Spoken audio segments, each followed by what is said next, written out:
Bollywood actor Sushant Singh Rajput suicide case ने अब एक अलग ही मोड़ ले लिया है। सुशांत के पिता के सिंह ने पटना के राजीव नगर थाने में एक एफआईआर दर्ज कराई है, जिसमें उन्होंने कहा है कि उन्हें मुंबई पुलिस की जांच पर बिल्कुल भरोसा नहीं है और इसी वजह से वो यहाँ शिकायत दर्ज करा रहे हैं। इस एफआईआर में सुशांत के पिता ने एक्टर की गर्लफ्रेंड रही एक्ट्रेस रिया चक्रवर्ती पर संगीन आरोप लगाए हैं। साथ ही बिहार पुलिस से इस मामले की जांच करने की अपील की है। चलिए बताते हैं कि रिया चक्रवर्ती को लेकर सुशांत के पिता ने क्या खुलासे किए हैं और क्या क्या आरोप उन पर लगाए हैं। के सिंह ने कहा है कि रिया ने ही सुशांत को सुसाइड के लिए उकसाया था। दूसरा आरोप, सुशांत सिंह फिल्में छोड़कर केरल में एक ऑर्गेनिक खेती करना चाहते थे, तब रिया ने इस बात का विरोध किया और उन्हें केरल नहीं जाने दिया।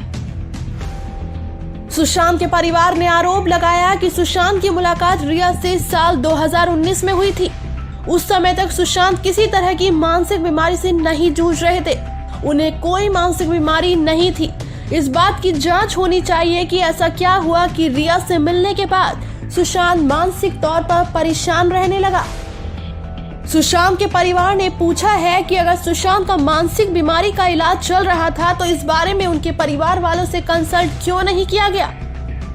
इसके अलावा रिया पर यह भी आरोप है कि वो सुशांत को ट्रीटमेंट के दौरान अपने घर ले गई थी और उसे ओवरडोज दिया था, लेकिन रिया ने इस मामले में कहा था कि सुशांत को डेंगू हुआ है। के सिंह का रिया पर आरोप है कि वो सुशांत को कोई फिल्म में साइन नहीं करने देती थी। जब भी कोई फिल्म का ऑफर सुशांत को मिलता था तो वो उसे फोर्स करती थी कि सुशांत उसी प्रोजेक्ट को साइन करे जिसमें रिया उसके अपोजिट एक्ट्रेस के तौर पर काम कर रही हो। एक और आरोप में के सिंह ने कहा है कि रिया ने सुशांत के पुराने और भरोसेमंद स्टाफ को हटा दिया था और इसकी जगह ऐसे लोगों को रिप्लेस किया था जो रिया को जानते थे। वे इसके सहारे सुशांत को माइक्रो स्तर पर मैनेज करना चाहती थी। साल 2019 दिसंबर में रिया ने जानबूझकर सुशांत का मोबाइल नंबर बदलवा दिया था ताकि वो अपने घर वालों से बात ना कर सके। इसके अलावा रिया सुशांत को पटना उनके होम टाउन भी नहीं जाने देती थी। रिया पर यह भी आरोप है कि साल 2019 में सुशांत के खाते में 17 करोड़ रुपए थे, लेकिन कुछ ही महीनों में 15 करोड़ रुपयों को ऐसे अकाउंट्स में ट्रांसफर किया गया है जो सुशांत के साथ लिंक में नहीं थे।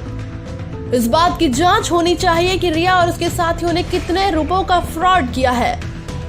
के सिंह ने कहा है कि रिया मेरे बेटे को ब्लैकमेल करती थी, लेकिन जब रिया को लगा कि सुशांत उसकी बात नहीं मान रहा है और उसका बैंक बैलेंस भी बहुत कम रह गया है, तो रिया सुशांत के घर से काफी महत्वपूर्ण सामान लेकर चली गई थी।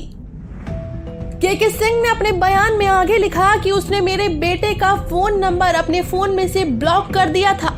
इसके बाद सुशांत ने मेरी बेटी को फोन किया था और अपनी बहन को बताया था कि रिया मुझे कहीं फंसा देगी। वो यहाँ से काफी सामान लेकर चली गई है और मुझे धमकी दी गई है कि अगर तुमने मेरी बात नहीं मानी तो तुम्हारे इलाज के सारे कागज मीडिया को दे दिए जाएंगे और तुम बर्बाद हो जाओगे। सुशांत के पिता के लगाए गए आरोपों के बाद अब बिहार पुलिस जांच में जुट गई है। इस केस का ये पहलू सामने आने के बाद अब देखना होगा कि ये केस कौन सा नया मोड़ लेता है।